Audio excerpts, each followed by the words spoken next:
It's News 360 live here on TV3. Good evening and welcome. I am Ayisha Yakubu. And I am Noble Crosby. And these are the headlines of the bulletin tonight. News 360 headlines is brought to you by Flamingo Paint, Pepsodent Charcoal and Pepsodent Herbal, EcoBank. Inspector General of Police Christian Tete Yohonu assures of maximum protection, especially for residents in Asawase, where 2 people have been murdered.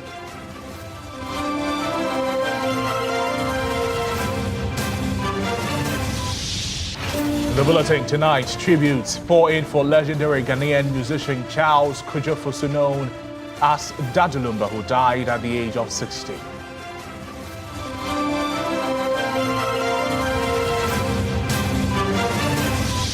Also tonight, residents of the Volta region call for swift action on Ho-Aflao Road as government announces big push rehabilitation.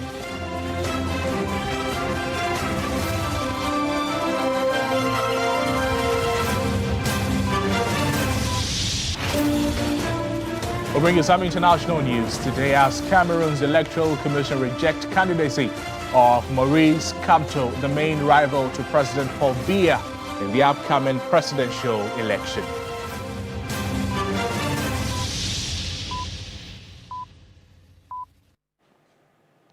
We're live also on all our social media platforms at TV3 Ghana. Please do well to join our live family. And let's begin the bulletin from here.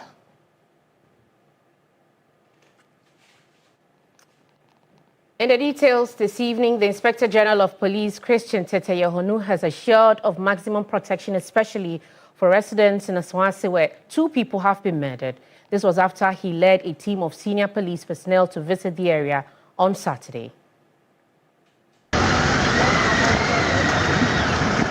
The IGP, with some members of the Police Management Board on Saturday, visited both crime scenes. Chief Abdullahi Malik Azimbe, a divisional chief of Kadi in the Upper East region, was shot dead on Tuesday, July 22 at Asawase. On Friday, July 25, another middle-aged man was also shot by unknown assailants. Police and military have intensified patrols in Asawase while moving to arrest the perpetrators. According to the police, has been identified. COP Vance Baba Garba, in charge of operations at the Ghana Police Service, spoke to the media. We want to urge the public to provide volunteer information to the Ghana Police Service to enable us pursue and arrest and prosecute the perpetrators of this crime. We want to reassure the good people of Ghana and the citizens that we will pursue these people and we will hunt them down and we will let them face the full rigors of the law. The Ashanti Regional Security Council, RECSEC, in a statement on Friday, July 25, assured the general public of the government's unwavering commitment to maintaining law and order and fostering a peaceful society. RECSEC announced a series of measures, including a ban on motorbikes after 7 p.m. until further notice, prohibition of the use of unlicensed motorbikes or motorbikes without lights, and the suspension of ongoing intertribal football competition. RECSEC has meanwhile noted that all necessary measures are being implemented to ensure that the perpetrators of this heinous act are brought to justice. Away from that, over 260 out of a total of 296 communities, representing 88% of the communities in the Sola-Tuna Kalba district of the Savannah region, they do not have access to electricity. What's even more shocking is that rural electrification project awarded since 2015 in most of these communities have stalled, leaving the residents in a rather worse situation. My colleague Christopher Marco, he spent some time in the district and has more in this report. The Sola-Tuna Kalba district was carved out of the then larger Bole district in 2004. It is one of the deprived districts in the country with low electricity penetration at about 12%. Between 2015 and 2016, electrification contracts were awarded for close to 20 communities. But work on these projects stalled after a change in government. Even contracts awarded by the immediate past MPP government have also stalled. Electrification materials for the projects have either been destroyed by termites or stolen. These are some of the electric poles that were brought into the Pengri community since 2016 for the Pengri electrification project. As can be seen, these poles cannot be used for anything because termites have destroyed the poles. Night life in these communities is unbearable. Farmers, and we always go to farm and come late. When you come late and you are cooking, scorpion can bite you. If rain can be coming and you don't have flood, how can you go to solar? You can go. But if you are having light here, it will help us. Residents lament the continuous delay in executing the projects is affecting both social and economic activities. Since independence up to date, Kron traditional area has been left out. No electricity, no network, have nothing. Area is a high tension road, and this area we don't have light, and that one is making the place deprived. Even anytime the president comes and he's passing here, you see our community is along the major road. So because of the poles are mounted, sometimes people think that we are having light until they get to the community and realize that we are not having light here. But anytime a vehicle spoils here, sometimes they even bring a phone, charge my phone. You tell them no light, they'll be surprised. From Sitiapo, Gambé, Separi, Pengri, number 2, that area all. We are still aware that any community that there is no electricity, there are a lot of things that the community members go through. So what is left is just something small, some few wires and the transformers. The transformers were supposed to be 2. They brought 1, and the other one is still hanging somewhere, we don't know. You can't develop these days without electricity. Even our telecommunication, we are dependent on solar, and now the batteries has gone down. Daytime, it will work because of the sunlight, but when the sun is going down, the batteries cannot store current. The line cut off completely. And all this is compelling the youth to migrate or to move to other communities that they can access better life. District Chief Executive for the Solatuna Kalba District, Saka Sinkina, expressed worry over the situation. Most of these communities that were started around the 2015-2016 year there around have been abandoned. In fact, for the past 8 or so years, out of the numerous electrification projects that were started, only 1 for the past 8 years that have been hooked into the national grid. The remaining 12 communities that were started have all been abandoned, and some of the materials vandalized, taken away to other places. This is a very big burden to my people because day in, day out, communities, opinion leaders come here, non-governmental organizations that are involved in the developmental project.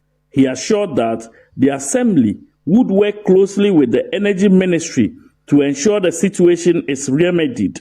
As the new DC, we have written a number of letters to the Ministry of Energy, to the contractors. I've held discussions with consultants working on the project for the need to release the remaining materials to enable the contractors to complete the work.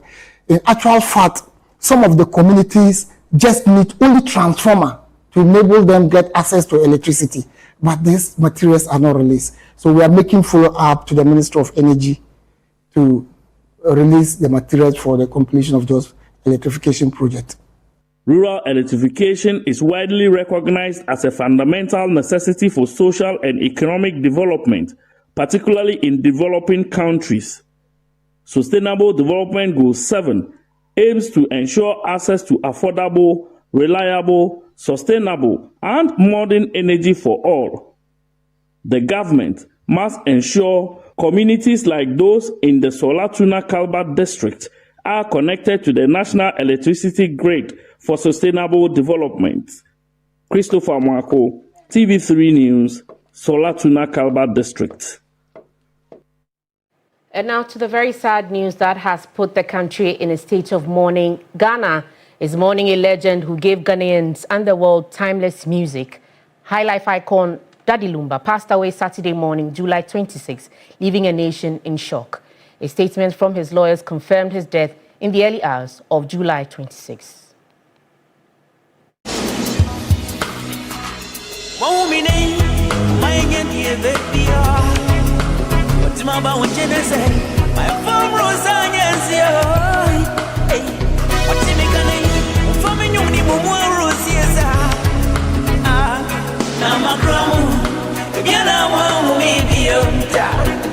A press release issued by his lawyers confirmed the heartbreaking news. It stated that he passed away in the early hours of July 26. The statement signed by Fatih Ali Yala, counsel for the Fosu family, noted that details of funeral arrangement will be shared in the coming days. The news hit Ghanaians hard. The passing of one of Ghana's most beloved music legends, Daddy Lumba. Legendary highlife musician and president of the Musicians Union of Ghana, Musiga, Bessa Simons told TV3 that Ghana has lost a true icon. We have lost a great, one of the greatest musicians that ever, lived. So far as Ghana is concerned, Lumba is one of those unique, authentic musicians who created their own style, their own way of, their creativity was beyond copying somebody.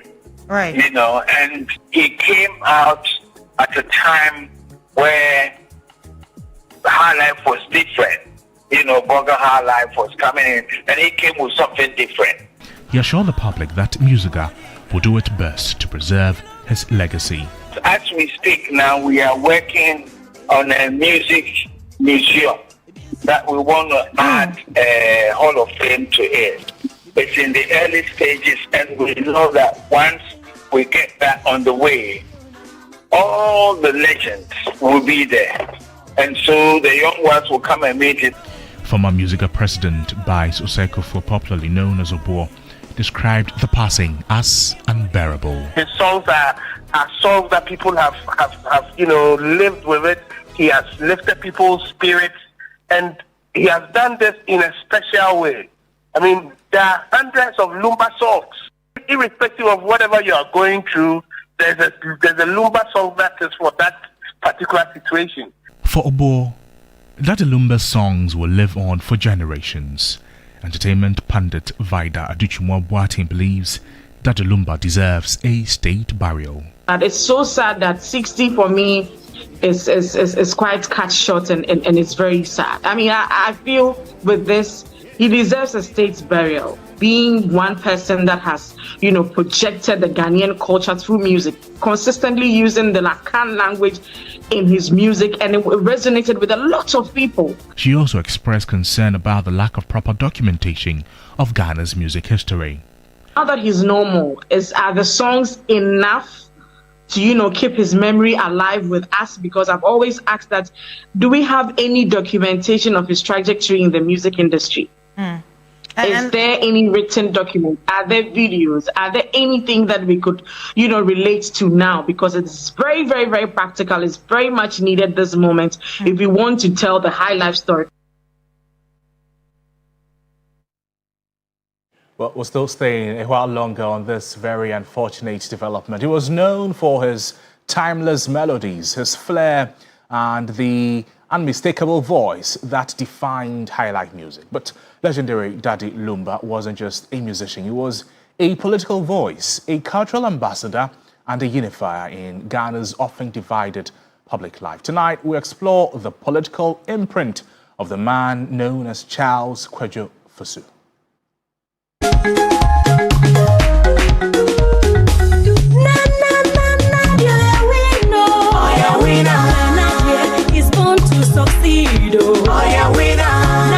It was 2008. As Ghana's political campaign season heated up, Daddy Lumba released a track that will become the unofficial anthem for the new patriotic party, Nana Yewina. By 2012, it had become a party song. It wasn't just a song, it was strategy. He would go on to record multiple campaign songs, including 4 More for Nana in 2020, songs that flooded airwaves and dance floors, turning politics into pop culture. But Daddy Lumba's influence transcended partisanship. At a 2011 tribute concert, he did what few people could do. Get two rival statesmen, Jerry John Rawlings and John Kufuor, dancing side by side.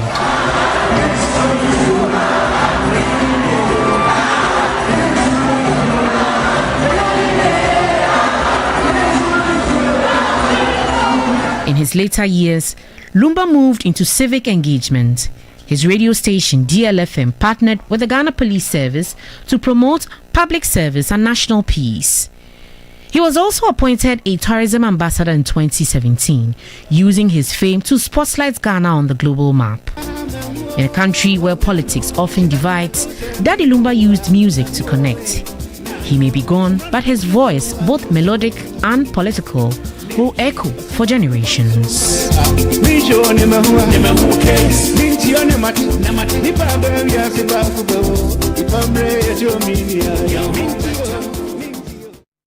Well, Jefferson Saki is a former Deputy Director of Communications at the Office of the President. He's joining us now for some more insight into the political blend as well as the entertainment blend of Daddy Lumba.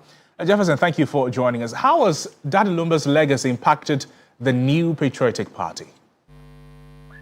I think it's done so in enormous ways. And for me, I would say that he's the pioneer of Ghanaian political campaign music. Because I clearly remember in 2008, in the heat of the campaign, when we needed someone to turn things around.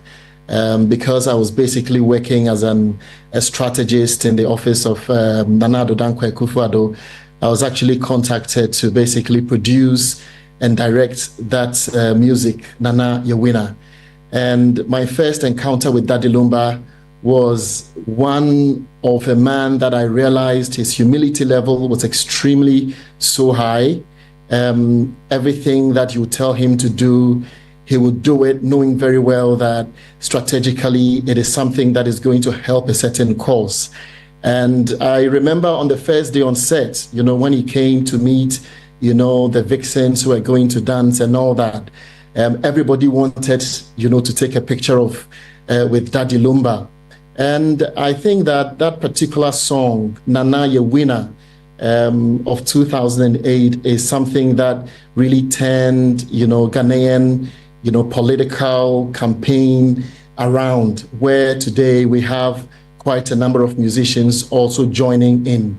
Today, because of, Lumba's initiative, you have people like Nasi and all that coming, into the political music scene to do something for their political tradition. I think what he's also done is also inspired his peers, to move higher in the music industry, because in one way or the other, we also realize that if we want the political tension in our country to go down for all of us to enjoy the politics of the day, it is through music. And I think that Lumba did it so well on that. Your favorite memory directing the Nana Your Winner music video? Well, I think it was one unique song. On set, his humility level was very visible. There were scenes that we had to shoot and reshoot, in the end of the video, where he had to turn and point behind his T-shirt of what is written and all that. It was an idea that basically came from him. Daddy Lumba is someone who, gives his all if he wants to do something. He just makes sure that he'll give his all to it. And subsequently, after that, there were a couple of music that we also produced, but I think that what really stood out for me was the 2008 campaign song, Nana Your Winner. And I think that song, irrespective of where you play it, right. Even today, even when we elected a new presidential candidate, everywhere you go, at funerals, at parties, and when they see an MPP political figure, the only song that naturally comes to mind where people are able to dance to is that Daddy Lumba song, Nana Your Winner. Yeah. Let's talk about his understanding of political messaging through music. Now, would you say he set a standard or template for political music in Ghana that others have tried to follow? You've already spoken about Nasi, for instance. For me, I think what he did is really elevated the status of, creative artists in the political culture of our country, right? At any given point in time, you have to belong. Gone were the days where musicians were shying away from belonging to a political tradition or anything of that sort. But I think because of Daddy Lumba's, the way that he's been able to pave back in 2008, a lot more musicians are coming on board. And really, you can imagine a political campaign rally without a political campaign song, right?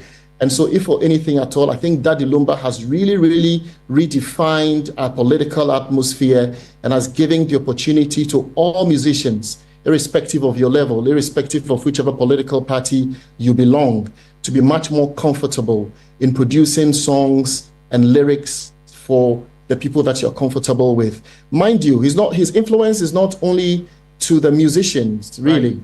Because I clearly remember in 2008, it was Apietus, right, who produced that particular song in the studio.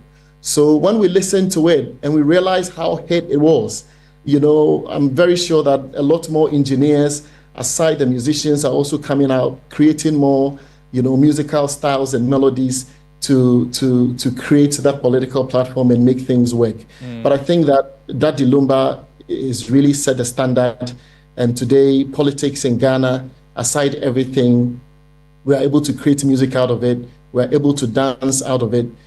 Gone were the days where too much tension in our country. Right. Remember, 2012, 2016, the NDC songs that were created, and the recent ones that have actually been created, all, I think, glory and credit would have to go to Daddy Lumba for setting this standard, elevating the status of creative artists in the political culture of our country. Jefferson, thank you. Thank you so much for speaking with us. Jefferson Saki speaking with us. They're clearly a legend gone. He left also very much of a lasting legacy in the political space in the country. And continue to speak about that legacy, we are headed over to the family home of Daddy Lumba, where my colleague Godwin Asidiba is to gauge the mood of the family. Godwin, if you can hear me, you are the family resident of Daddy Lumba. We know that he's been loved by all of us as Ghanaians, but how is the family coping with this loss?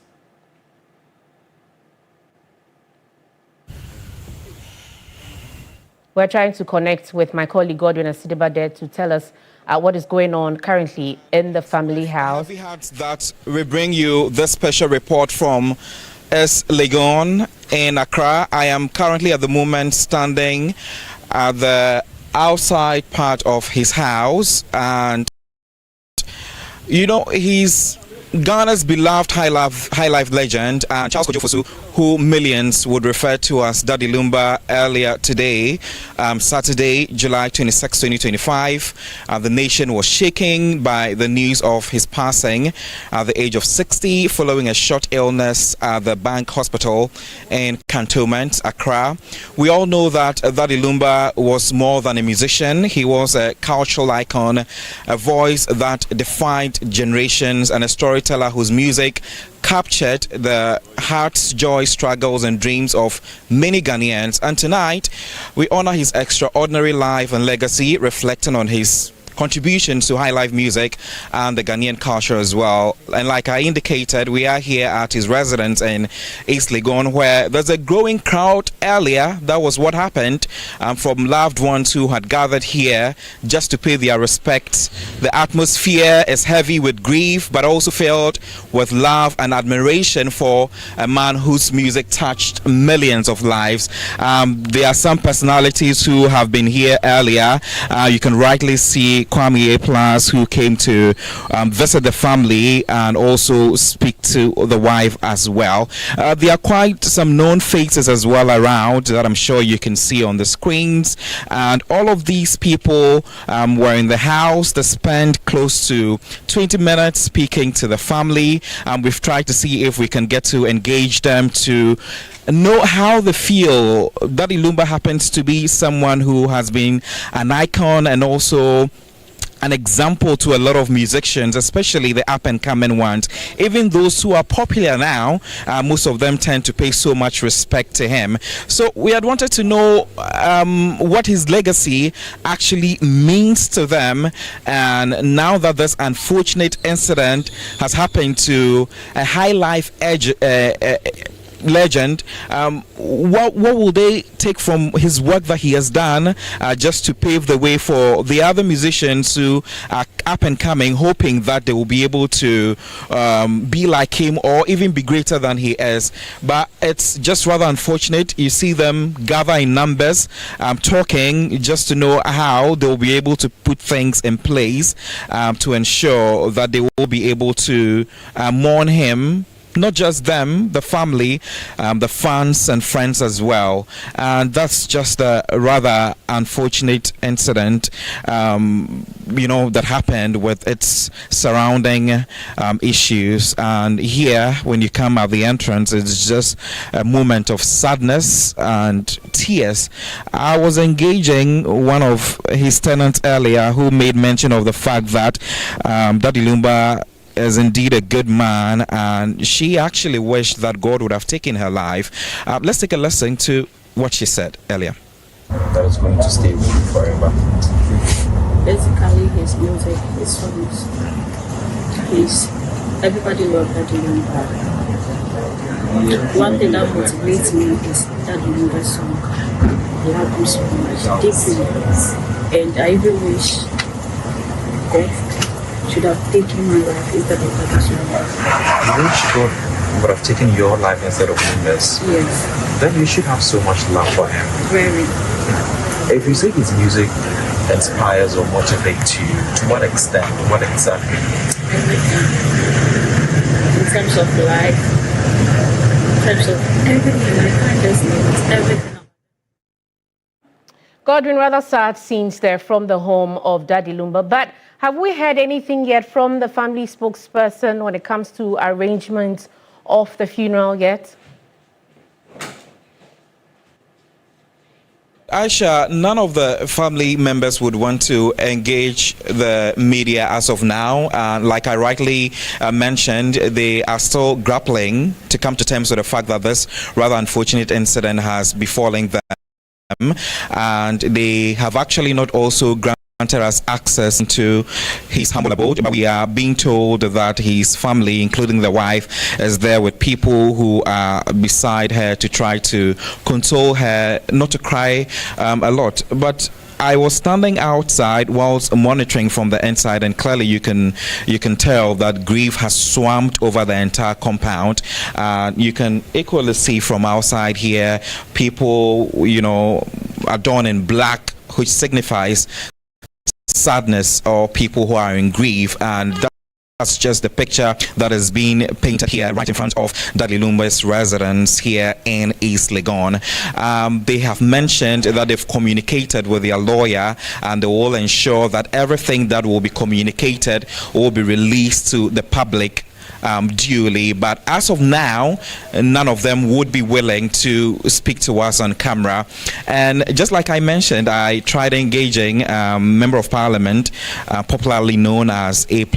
We equally know he's also contributed a lot when it comes to the music scene as well. He made mention that this was a serious moment for him, so he wouldn't want to engage us on TV, and we do respect that because it is equally very important. But generally it's just a moment of sorrowfulness, a moment of sadness, a moment of tears. Earlier when we got here, there were individuals who were wailing, others rolling on the floor and saying that Daddy Lumba is actually a good man. There were other persons who deal with sanitation issues that mention that anytime they come around in the morning to pick refuse and then they see him, he just bows to them to greet. And that was something that actually captured their hearts to even love him further. And for someone who was as humble as he was, it definitely would be painful for these people to grapple with the fact that this rather unfortunate thing called death has captured him and snatched him away from us, and we'll definitely not get to see him again until the final day that we'll get to see people who will walk past his corpse. It's just really sad, Ayisha, but yes, that is what is happening here.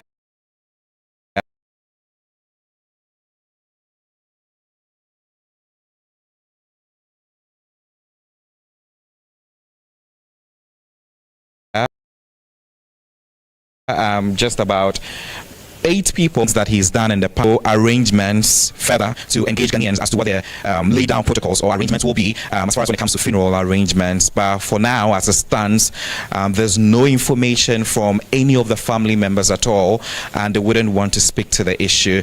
But we are going to pitch camp here. We have our cameras, or our lenses, if I should say, dotted at all vantage points to bring you up to speed with every detail that will be happening here regarding Daddy Lumba's demise.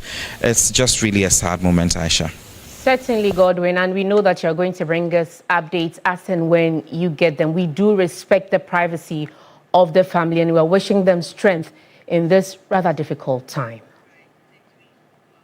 Well, respects continue to pour in nationwide, and former President Nana Addo Dankwa has also paid a glowing tribute to Daddy Lumba, and he says with regret he has received the sad news of the passing of who he's calling his dear friend and renowned music icon, of course, Charles Kojo Fosu. Daddy Lumba, as we all affectionately call him, he was a pantheon among musical greats of all time. And President Akufo-Addo says he had a special connection with his fans and the entire nation. Very true.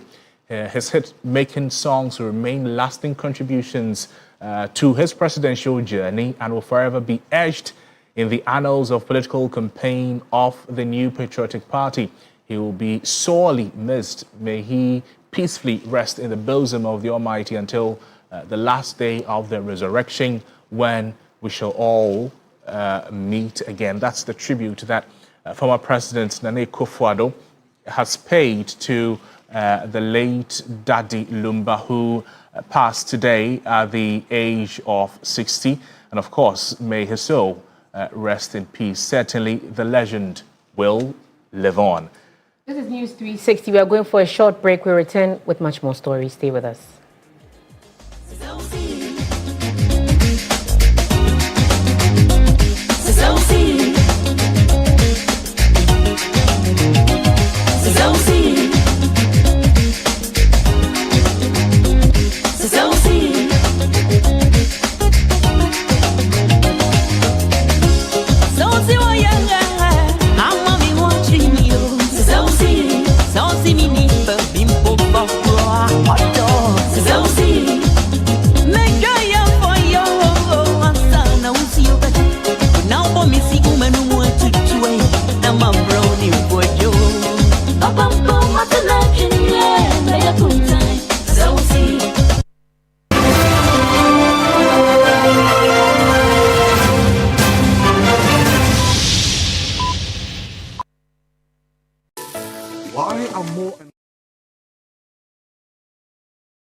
correspondent Faisal Abdul Idrisu having speaking with residents in the region following the announcement and filed this report. The Ho-Aflao road, which passes through Ketunof, Akachinof, Agotimaziopi and the Adaklu districts, is regarded an economic corridor road which connects the southern part of the Volta region to the regional capital and beyond. Regardless of its importance, the road has over the years been neglected, despite making it into almost every campaign promise and budget. Over time, the stretch has become deteriorated, developing life-threatening potholes. The only good thing that happens to this road since it was constructed in the early 90s is the patching of it, which doesn't even happen so often. In 2023, just before the 66th Independence Day anniversary parade, which was held here in Ho, this portion was patched again, but it didn't even last for 2 months. Now that the road has been captured in the 2025 budget, as read out yesterday by the finance minister, residents here in the Volta region have been reacting to this announcement. I drove this road yesterday through Avedakba to Ho from Kliko. In fact, Toko actually. And today I'm riding a motorbike because the car has suffered several damages that it has to go back to the mechanic. The nature of the road has not been helpful at all. And Ho-Aflao stretch is a major economic route. Akanu border is along the way at Joje. And several other business stops are along the stretch. So we need this as one of our economic redemptions. This time, we don't want to just see it in the budget. We really want to see it happen. The way the road is not good, if they want to do it, they should do it well. Because of the road is not good, the car have using a Sogakofe to Aflao. That is far journey. So they should do it well. I like the way they want to do it. If it has to be done, it has to be done well. And every year you see it being patched, and after a month or two, once it rains once or twice, you're back to the... And if this is last time, so if he wants to be remembered for anything, then it has to be done in such a way that, it's more like the... I don't know if you've traveled along Nigeria to Benin, the international road, the way it's been done. It has to be done. The most common sin on the 99-kilometer road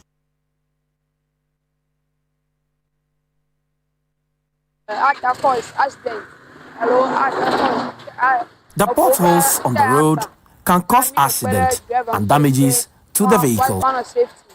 So we do this to keep the drivers and passengers safe. So we want to appeal to government to fix the road and make it safer for road users. You will develop severe body pain anytime you use the road from Ho to Denu. So when they start, they have to do it well so that it lasts longer. Driving on the Ho-Aflao road is the most suicidal initiative anyone would want to undertake, particularly at night. But now that the road has made it into another budget, residents in the region are urging government to ensure it is done once and for all. They want the road to be done in such a manner that it is able to pass the test of time. Faisal Abdul Idrisu, TV3 News. Now, public transit can be one of the most overlooked aspects of any city, from the London Underground to the ferries of Istanbul and even to the cars of the American interstate. Every country has its own primary means of transportation. In Ghana, the trotro is the primary form of transportation, but for many tourists, the experience can be intimidating. Noah Nelson documented his day taking public transportation throughout Accra. As a foreigner in Accra, it can be difficult to get around the city, but I'm not trying to spend 80 cedis every time I want to leave the house. Today, I'm going to be using as much public transit as possible while getting around the city and learning its rich history.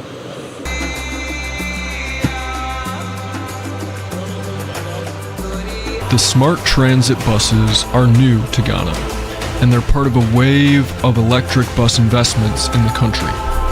These buses are privately owned, but in November of last year, the government commissioned and launched 100 electric buses of their own.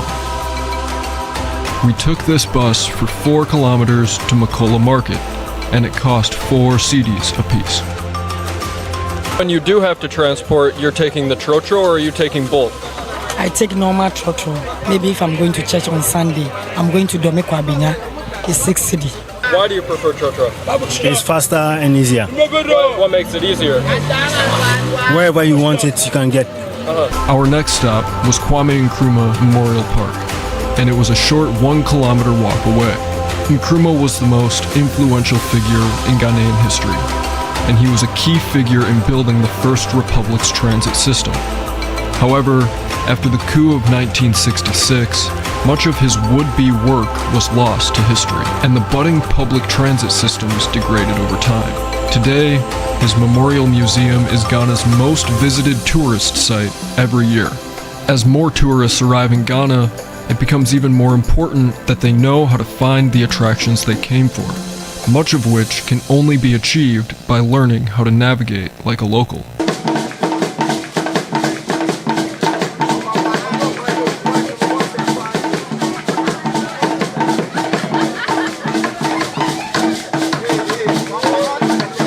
So we just got done at the National Museum and we walked down to Independence Square.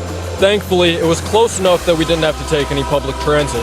As you can see behind me, we have the Independence Monument, which, as part of Nkrumah's legacy, shows the independence that was achieved by Ghana in 1957. Until this point, I felt confident. I've walked around a city, and I've taken a bus before, but the next stop would bring me out of my comfort zone. We had to take the Trotro. Over 70% of commuters in Accra use Trotros as their primary mode of transportation in the city. The hollowed-out sprinter vans with added seats have mates that yell their final destination out the window, and they'll bang the side of the car to let the driver know when to stop. Get my station. Okay.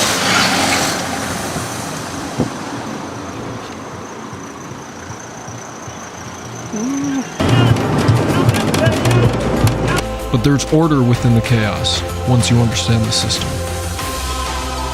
Let's go.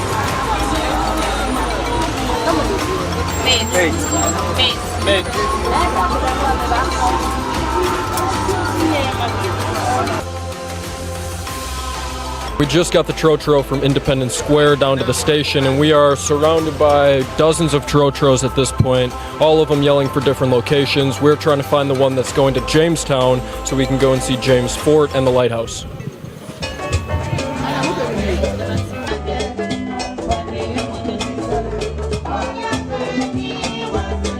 We arrived at our final stop in Jamestown and walked over to the lighthouse. The colonial legacy of Ghana cannot be ignored, and it serves as a permanent reminder of the powerful history this nation has in store.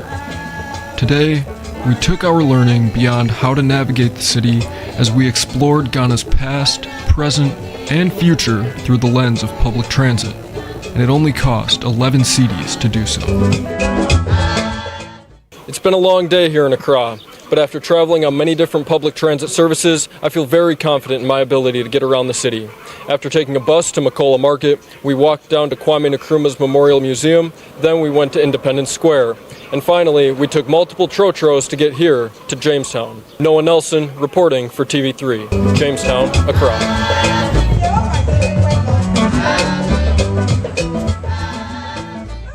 Great job there by Noah. He seemed to have had a lot of fun moving from one destination to another. He had a field day. It was a good experience for him, but for some of us, it's a regular something. Well, congratulations on that story, Noah. If you're he had a field day. It was a good experience for him, but for some of us, it's a regular something. Well, congratulations on that story, Noah. If you're watching us, this is News 360. Let's now bring you some sports news.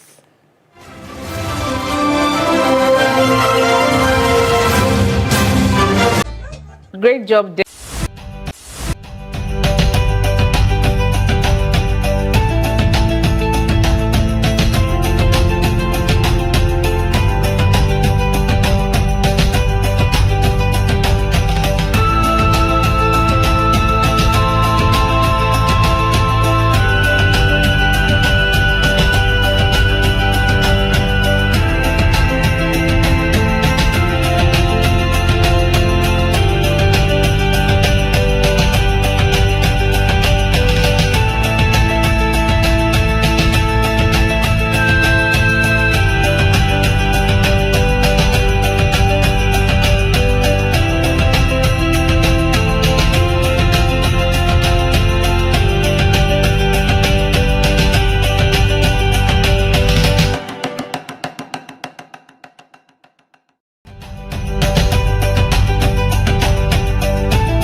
welcome to the sports segment here on News 360. My name is Bill Ishen. Now, Asante Kotoko claimed the 2025 Toyota Cup after defeating South African giants Kaizer Chiefs by 3-2 on penalties at the Moses Mabhida Stadium in Durban on Saturday. The Ghanaian side held their nerve in a tense shootout, with goalkeeper Mohamed Kamara emerging as the hero after saving 3 penalties to seal victory for the Porcupine Warriors following a goalless draw in regulation time.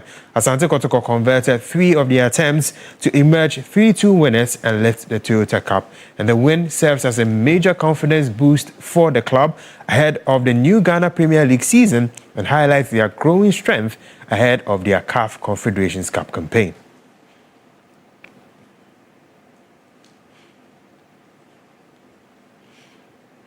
Now, still on the story, Asante Kotoko head coach Abdul Karim Zito was pleased with the victory.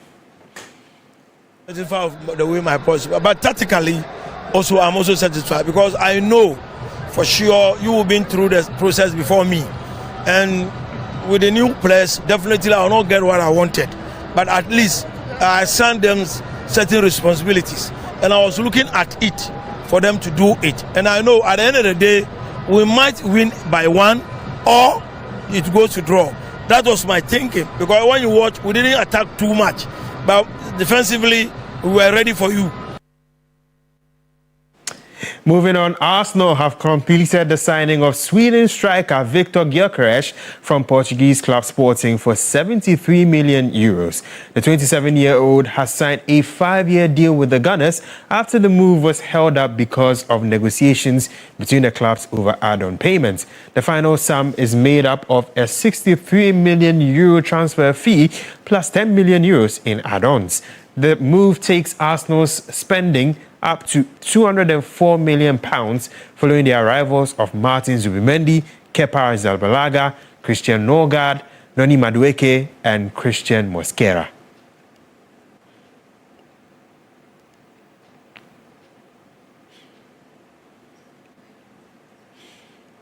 To our final story, the second edition of the Ahanta Sporty Fest, organized by the Member of Parliament for Ahanta West constituency, Honorable Mavis Bisu, came to an end at the Ahanta Abwedi NEK Park in the Western region. My colleague Solomon Amankwa was there and found this report. The 3-day event saw talented footballers showcase their potential in a bid to secure opportunities to top European clubs who had their scouts from Sweden, Netherlands and Spain at the event. MP for Ahanta West, Honorable Mavis Kukua Bisu, expressed delight after overseeing a successful event. We are not only interested in training footballers. In October, we will have athletics competition here. All selected players should go and make me proud. Minister for Sports and Recreation, Honorable Kofi Adams, reaffirmed government's commitment to develop grassroots football and also pledged to help develop the NEK Park into a standard mini facility. There's a lot of talents, now, we deserve not just one multi-purpose sports complex, but we deserve even more than that to nurture the talents. Now, as minister responsible for sports and recreation, you be grassroots and community sports. John Pinstall, the assistant coach of the Black Stars, was in attendance and was wowed by the talents at the event. Because football no, and one year, and one year, and one year, Jari, into your barney, whom Colana so much showcase your talent to say, nay, Niaje, your car talent, yes, Yakubu baby, but Omo Hapa. The competition saw Grosuk Boys defeat Nana Achen Kofi 2-1 in the final. 21 players were scouted and will begin preparations for various opportunities abroad. That's it for the sports segment here on News 360. My name is Bill Ishen. Over to you, Ayisha. Let's now bring you some international news. Cameroon's Electoral Commission has rejected the candidacy of Maurice Kamto, the main rival to President Paul Biya, in an upcoming presidential election, raising the risks of protest and the likelihood of another win for the incumbent. The chief of the Electoral Commission, Elikam, announced the decision in a press conference on Saturday when he read out a list of 13 approved candidates, which did not include Kamto. No reasons were given. Those not listed have 2 days to appeal. Biya, 92, has been in power for 43 years and is the world's oldest 7 head of state. He announced his intention earlier this month to seek re-election in the October 12 vote. Kamto has come in second place with 14% of the vote in the last election in 2018, which Biya won by a landslide amid allegations of fraud.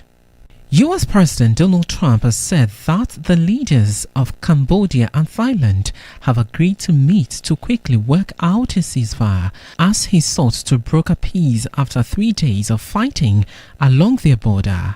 In a series of social media posts during a visit to Scotland, Trump said he had spoken to Cambodian Prime Minister and Thailand's acting Prime Minister. Trump warned them that he would not make trade deals with either of the Southeast Asian governments if the border conflict continued. More than 30 people have been killed on both sides, including civilians, in the ongoing border clashes. Nearly 200,000 people have been displaced in the 2 Southeast Asian countries, who accuse each other of firing the first shots on Thursday.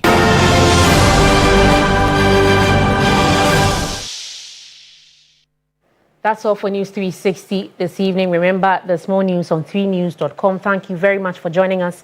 I am Ayisha Yakubu. And I am Noble Crosby. Annan. Showbiz 360 is up next. Stay with us here on TV3 and enjoy the rest of our programs. Good night.